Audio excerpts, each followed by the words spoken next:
Let us do Chaturanga dandasana. From Vajrasana, come to plank pose.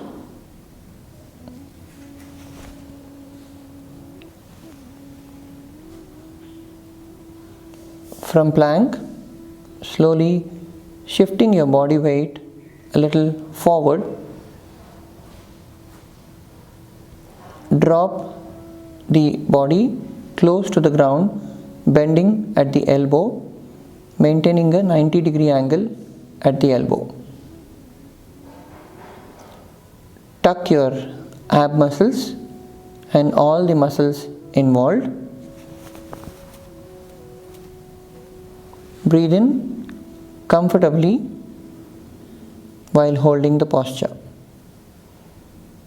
After a certain number of breaths, you can relax, breathe out and drop the entire body on the mat.